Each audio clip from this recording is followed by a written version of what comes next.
바랍니다. 우리 어제까지 빌레몬서 한 장으로 되어 있는 빌레몬서를 이틀에 걸쳐서 공부를 했고요.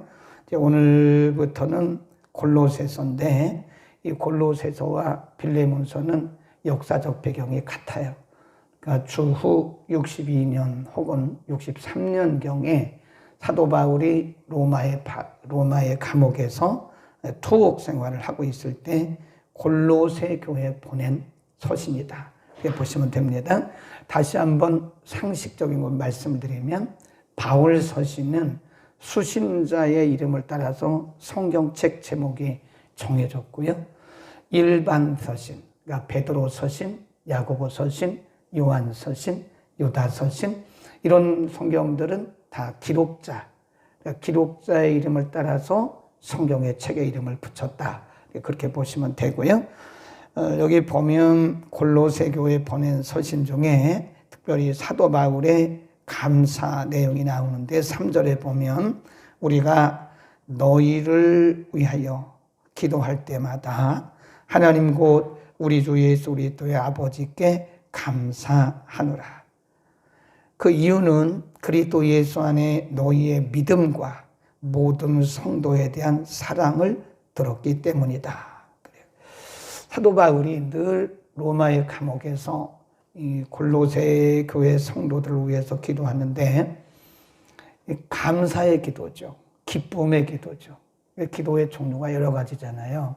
또 어떤 사람들은 신앙이 성장 안 하니까 염려해서 하는 기도가 있어요. 저분들 신앙 좀 성장하게 해주세요. 믿음이 많이 자라게 해주세요. 이런 염려의 기도가 있잖아요. 근데 지금 골로새 교회를 위한 기도는 감사의 기도다. 여러분, 우리가 이왕이면 감사 기도 제목의 대상이 되기를 바랍니다. 이 근심, 걱정, 문제가 돼서 그런 염려의 기도가 아니라 감사의 기도. 어떻게 감사했는가? 그들의 신앙이 그리스도 예수 안에서 자라고 있다는 것이고요. 그 다음에 5절에 보면 너희를 위하여 하늘에 쌓아둔 소망을 인함이니 곧 너희가 전에 복음질 내 말씀을 들은 것이라. 6절 시작. 이 복음이 이미 너희에게 이르게 너희가 듣고 참으로 하나님의 은혜를 깨달은 날부터 너희 중에서와 같이 또한 온 천하에서도 열매를 맺어 자라게 하는도다. 이 복음을 이 골로새 교회 성도들이 이 복음을 듣고 나서부터 그들에게서 사랑의 열매들이 나타났고 믿음의 열매들이 나타났어요. 그러니까 지금 중요한 것은 사도 바울이 골로새 교회로 인해서 감사한 감사의 제목이 뭐냐? 그들이 복음을 들었다는 거예요. 복음을 들으니까 그 복음이 그들로 하여금 사랑의 열매를 맺게 하고 믿음이 자라면서 이렇게 믿음의 결과를 가져왔다.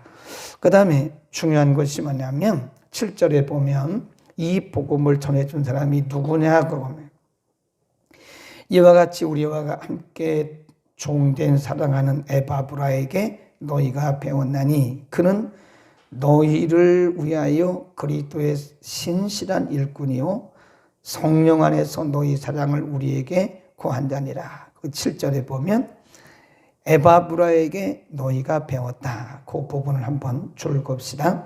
그러니까 4절, 5절, 6절에서는 복음을 통해서 이 골로새 교회 성도들의 신앙이 자라고 그 신앙이 자라니까 열매, 사랑의 열매, 믿음의 열매를 맺게 되었는데 그 복음이 누구를 통해서 전달됐느냐? 에바브라라고 하는 사람을 통해서 복음이 전달됐다. 그러니까 복음은 능력입니다. 복음은 능력인데 누군가가 그 복음을 전달해 주지 않으면 들을 수가 없잖아요. 전하는 자가 없는데 어떻게 듣겠느냐? 로마 교회의 사도 바울이 그런 말을 했어요. 전해 주는 자가 없는데 어떻게 복음을 듣겠느냐? 그래서 이 부분에서 사도 바울이 지금 강조하는 것은 에바브라, 신실한 믿음의 일꾼인 에바브라가 너희에게 복음을 전달했는데 너희가 그에게 복음을 듣고 그 복음으로 인해서 너희의 믿음이 자랐고 그 믿음이 자라서 사랑의 열매를 맺게 한 것이다. 이게 중요한 거죠. 핵심은 복음입니다. 복음. 그 복음을 듣고 전할 때, 전하고 들을 때 믿음의 역사가 나타나게 되는 것이다. 그러니까 사도 바울도 우리가 빌레몬서 공부할 때 뭐라 그랬어요? 감옥에서 오네시모를 만나서 복음으로 그를 낳았다 그랬어요. 오네시모가 원래 뭐라 그랬어요? 노예입니다. 노예. 이 빌레몬의 노예였고, 그리고 빌레몬 가정에 돈을 훔쳐서 달아났던 도적이에요. 도적. 근데 그 도적이 사도 바울을 만나서 복음을 들었어요. 그러니까 그 복음을 통해서 오네시모가 변화되니까 나중에는 유익한 사도 바울의 신복이 됐다. 그러니까 사람을 변화시키는 것은 복음입니다. 복음. 그러니까 누군가가 이 복음을 전달해 줄 때 사람이 변화되고 그가 유익한 하나님의 일꾼이 될 수도 있는 것이다. 아멘. 그러니까 우리의 사명은 뭐예요? 밥 한 그릇 사주는 것도 중요하죠. 우리가 여러 가지 섬기는 것도 중요하죠. 근데 가장 중요한 섬김이 복음을 통한 섬김입니다. 복음을 잘 가르쳐줘요. 이 복음으로 낳는 거예요. 그러니까 우리 일생 동안에 한 사람이라도 사도 바울이 로마의 감옥에서 오네시모, 그 도적, 노예, 정말 무가치한, 무익했던 그런 오네시모를 복음으로 낳았더니 그 복음이 그를 변화시켜서 유익한 그리스도 복음의 동역자가 되게 했잖아요. 사도 바울은 그를 신복이라고 말해요. 신복이 뭐예요? 심장. 나의 심장과 같다고 그렇게 말할 수 있던 것은 복음이었다. 그러니까 바울도 오네시모에게 복음을 전했더니 오네시모가 변했어요. 에바브라도 복음을 이 골로새 교회에 전했더니 골로새 교회 성도들이 믿음이 자랐어요. 사람의 믿음이 자라게 하는 것은 복음입니다. 우리가 누군가에게 복음을 가르치고 우리의 평생 동안에 한 사람에게라도 복음을 통해서 낳을 수 있다면, 그러니까 복음을 통해서 낳는 거예요. 바울이 그러잖아요. 내가 복음을 통해서 낳은 아들이라고 그러잖아요. 그를 통해서 이 골로새 교회가 얼마나 많은 열매를 맺느냐 이거예요. 그러니까 우리가 평신도, 에바브라도 평신도나 마찬가지예요. 예, 빌레몬도 평신도입니다. 평신도라고 사용 못하는 거 아니에요. 평신도가 분명한 복음의 확신을 갖고 복음의 진리를 깨닫게 되면 사람을 낳을 수 있어요. 여러분, 복음으로 사람을 낳을 수 있기를 바랍니다. 그래서 복음의 자녀를 많이 낳아야 돼요. 그 다음에 사도 바울이 골로새 교회를 위해서 기도하는데요. 이 기도 제목을 잘 보셔야 돼요. 9절, 이로써 우리로 듣던 날부터 너희를 위하여 기도하기를 그치지 아니하고 구하노니 너희로 하여금 모든 신령한 지혜와 총명의 하나님의 뜻을 아는 것으로 채우게 하시고. 그러니까 사도 바울이 지금 골로새 교회 성도를 위해서 기도한 기도 제목이 하나님 골로새 교회가 부흥되게 해주세요. 그거 아니었다니까요. 숫자적인 부흥이 아니라 성도들 한 사람 한 사람이 영적으로 부흥되기를 기도한 거예요. 어떻게 영적으로 부흥돼요? 거기 보니까 하나님을 아는 지혜로 채워지기를 원해요. 하나님을 아는 지혜와 총명으로 채워지기를 위해서 기도해야 돼요. 이게 진정한 부흥입니다. 여러분, 부흥은 영적인 부흥이에요. 영적으로 부흥되지 아니하면 외적인 부흥은 별로 그렇게 물론 중요하긴 하지만 정말 중요한 것이 영적인 부흥이에요. 그러니까 성도들 한 사람 한 사람이 하나님을 아는 지혜에 이를 때 그 영적인 부흥이 일어나고 있는 것이다. 그 다음에 10절에 보면 주께 합당히 행하여 범사에 기쁘시게 하고 모든 선한 일에 열매를 맺게 하시며 하나님을 아는 것, 여기도 하나님을 아는 것 그러잖아요. 하나님을 아는 지혜, 하나님을 아는 것. 9절에서는 뭐라 그랬어요? 하나님의 뜻을 아는 것. 그 다음에 10절에서는 하나님을 아는 것에 자라게 하시고 그랬어요. 11절, 그 영광의 힘을 좇아 모든 능력으로 능하게 하시며 기쁨으로 모든 견딤과 오래 참음에 이르게 하시고, 보면 지금 사도 바울이 골로새 교회를 위해서 기도한 기도 제목은 어떤 육신적인 것이 아니에요. 물론 육신의 건강도 위해서 기도해야 됩니다. 영육 간의 건강도 위해서 기도해야 됩니다. 근데 지금 사도 바울이 골로새 교회 성도를 위해서 기도한 기도의 제목을 보면 신령한 영적인 거예요. 에베소서에도 보면 사도 바울이 에베소 교회 성도를 위해서 기도를 하는데요. 그 기도 내용이 성도들의 영적인 성장을 위해서 기도하고 있더라 이거죠. 그러니까 이걸 우리가 우선순위라고 그러죠. 기도의 우선순위. 우리가 기도를 할 때 신령한 것을 위해서 먼저 기도할 것인가, 아니면 육신적인 것을 먼저 위해서 기도할 것인가. 근데 요한 1서에 보면요, 사랑하는 자요, 그 순서 매우 중요하더라고요. 순서 사랑하는 자요, 내 영혼이 잘된 것처럼 그랬어요. 잘됨 같이, 그 말은 내 영혼이 잘된 것처럼 내가 범사가 잘되고 강건하기를 원한다. 이 순서를 잘 보셔야 된다니까요. 성경이 우연히 그렇게 기록한 게 아닙니다. 성경이 그냥 막 기록한 게 아니에요. 성령의 감동을 통해서 기록된 것이기 때문에 그 순서, 사랑하는 자요, 내 영혼이 잘된 것처럼. 그러니까 지금 이 사랑하는 자요, 내 영혼이 잘된 것처럼, 그 말은 먼저 영적으로 신령한 것으로 채워지고 성숙했다라고 하는 얘기예요. 그러니까 뭐가 잘 돼요? 범사가 잘 되죠. 범사가 잘 되니까 뭐가 해요? 강건하잖아요. 그러니까 우리의 기도는 뭐죠? 대충 우리의 본 다 그런 건 아닌데 대충 우리의 기도는 거의 거꾸로입니다. 거꾸로. 그러니까 강건하고 범사가 잘 되고 영혼이 잘 되고 이렇게 우리는 기도할 때가 많다. 우선순위를 바꿔야 돼요. 우리의 신앙의 순서, 기도의 순서도요, 바꿔야 돼요. 제가 아는 어떤 분은요, 그분의 사명인 것 같아요. 중보기도의 사명인 것 같아요. 이분은 자기를 위해서 하나도 기도를 안 한대요.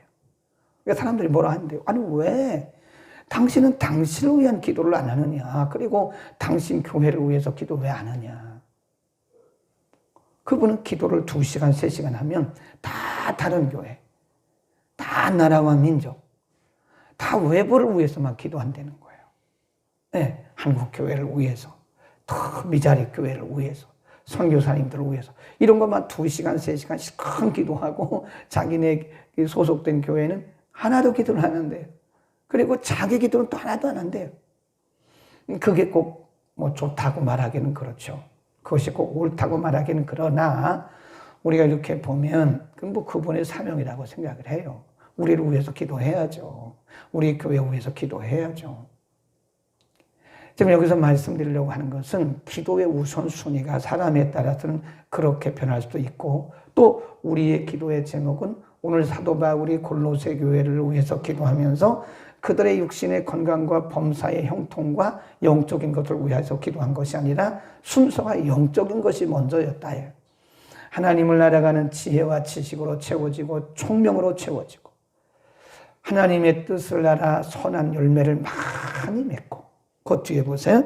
또 12절.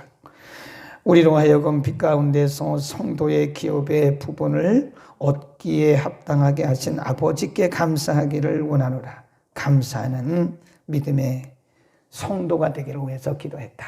그러니까 신령한 것을 위해서 기도한 거예요. 영적인 것을 위해서 기도한 겁니다. 물론 저도 성도들을 위해서 기도할 때 뭐 이런 것도 기도하지만 사실은 이 외적인 것도 많이 기도합니다. 왜냐하면 현실의 문제니까. 성도들이 현실적인 많은 문제를 당하고 있기 때문에 그 문제로부터의 해결, 그 문제로부터의 구원, 해방, 이런 것을 위해서 기도합니다. 안 하겠습니까? 하긴 하죠. 그러나 근본적인, 오늘 본문이 근본적으로 우리에게 말씀해 주는 것은 그런 기도도 물론 하거니와 더 우선되어야 할 것은 우리의 영적 성장을 위해서, 신령한 것을 위해서 우리가 먼저 기도해야 되겠다. 그 순서를 보면 맞아요. 우리 영혼이 잘 되면요, 범사가 잘 됩니다. 이 잘 된다는 뜻이 내 마음대로 내 뜻대로 다 된다 그런 뜻이 아니고 영혼이 잘 되면 충분히 극복해 나가고 이겨 나가요. 근데 영혼이 잘 되지 않으면 못 이겨 나갑니다. 그러니까 이 시대를 우리가 이겨 나가기 위해서는요, 정말 믿음이 충만해야 돼요. 믿음이 충만하고 말씀이 충만하고 성령이 충만하면 우리는 이 시대를 어렵지만 이겨나가요. 우리의 믿음의 선배들이 언제 그냥 뭐 탄탄대로를 걸었습니까? 이것보다 더 어려운 상황 속에서 믿음을 지킨 거 아니에요? 초대교회 성도들 보면 매 맞아가면서 감옥에 갇혀가면서 직업 다 뺏겼잖아요. 직장 다 뺏겼잖아요. 예수 믿는 것 때문에 직업 다 박탈당했어요. 직장에서 쫓겨났어요. 어떤 사람은 가정에서도 쫓겨났다고요. 그럼에도 불구하고 그들은 믿음의 중심을 지켰다고요. 왜 그랬을까요? 성령 충만이죠. 영혼이 잘 되니까, 영혼이 건강하니까, 말씀과 성령으로 충만하니까 이런 상황들을 이겨나가는 거예요. 그러나 이거를 거꾸로 뒤집어 놓으면 우리가 성령이 충만하지 않으면 시대를 못 이겨나가요. 잘 우리가 이렇게 다종이 모이기 힘들지만 온라인으로라도 아니면 가정에라도 우리가 성경 많이 보고 예배 드리고 기도 열심히 하고 이래서 우리 영적인 이 능력을 잘 유지하고 관리해야 됩니다. 그러니까 영성이 먼저인 거예요. 영성. 요즘에 연말이 되니까요. 이제 이미 이제 뭐 끝날 때는 다 끝났죠. 이제 교역자들이 이렇게 좀 이동을 해요. 근데 이 교역자를 이렇게 선발할 때 어떤 교회는 보면 그 교역자의 스펙을 봐요. 어느 대학 나왔냐, 어느 신학교 나왔냐, 학위는 있느냐 이런 걸 본다니까요. 근데 제가 볼 때 제 경험상 그런 것은 본질이 아닙니다. 아무리 스펙이 좋고 아무리 좋은 신학대학을 나오고 아무리 학위가 있어도요. 영성이 없으면요. 안 되더라고요. 영성 관리해야 돼요. 사도 바울이 왜 골로새 교회 성도를 위해서 왜 이런 기도를 왜 했겠어요? 영성적으로 영적으로 자라기를 왜 이렇게 기도했겠어요? 그러니까 선 과일이 그냥 우수수수 떨어지듯이 이런 시대에 우리의 영성 관리 안 하면요. 이게 선 믿음이죠. 선 믿음. 이게 설익었다 그 말이죠. 믿음이 덜 성숙했다 그 말이에요. 덜 성숙한 믿음은요. 우수수 떨어지는 소리가 들리지 않습니까? 그러니까 영성 관리는 내가 해야 되는 내가. 아무리 교회가 좋은 프로그램을 제공해드리고 아무리 좋은 시간을 오픈해놔도 본인이 적극적으로 본인의 영성 관리 안 하면 우수수입니다. 우수수. 우리는 오늘 이 9절부터 14절에 있는 이 내용을 집에 가셔서 한 10번 읽어보세요. 10번. 그래서 우리가 정말 원해야 하는 것이 무엇이냐? 우리가 정말 추구해야 하는 것이 무엇이냐? 우리가 정말 어디까지 성숙해야 되느냐? 여러분 깨닫기를 바랍니다. 골로새 교회에게 주신 말씀 우리가 깊이 상고했습니다. 특별히 에바브라의 복음 전도를 통해서 골로새 교회 성도들이 복음을 듣고 믿음으로 성숙하고 또 사도 바울이 그들을 위해서 기도한 기도의 내용을 통해서 우리가 어디까지 성숙해야 되는지를 잠시 상고했습니다. 거룩하신 아버지, 우리에게 복음의 능력을 다시 한번 입혀 주옵소서. 복음의 능력이 아니고서는 이 어려운 시대를 우리가 이겨내갈 수가 없습니다. 복음의 능력으로 우리를 덮어주시고 입혀 주옵소서. 오늘 사도 바울이 골로새 교회를 위해서 기도한 기도의 내용처럼 우리가 영적으로 더욱 성숙하고 깊이 뿌리를 내려 하나님이 기뻐하시는 아름다운 믿음의 사람들 되게 하시고 무엇보다도 사도 바울의 기도처럼 우리가 하나님을 알아가는 지식에 풍성할 수 있도록 은혜를 통하여 주옵소서. 너나 할 것 없이 우리가 정신 차리고 근신하지 않으면 우리 자신의 영성 관리를 하지 않으면 그 누구라도 장담할 수 없음을 저희가 인정합니다. 거룩하신 아버지, 우리 모두가 복음의 능력을 힘입어 이 시대를 넉넉히 이겨나가게 하옵소서. 우리의 기도가 깊어지게 하시고 더욱더 성숙해지게 하옵소서. 한희수 선교사님, 그리고 주님 사랑하시는 귀한 딸 박은서, 오늘 이제 하루 종일 1일 성경 통독을 한다 합니다. 시작하는 첫 시간부터 마치는 시간까지 성경 통독을 통해서 능력을 힘입게 하시고, 성경 통독을 통해서 하나님의 뜻을 알게 하시고, 성경 통독을 통해서 신령한 은혜가 저들 가운데 갑절로 임하게 하옵소서. 오늘도 기도할 때 우리의 기도를 받으시고 하늘문을 넓게 여시고 일일이 머리 위에 축복하여 안수하여 주옵소서. 예수 그리스도 이름으로 감사하며 기도드립니다. 아멘.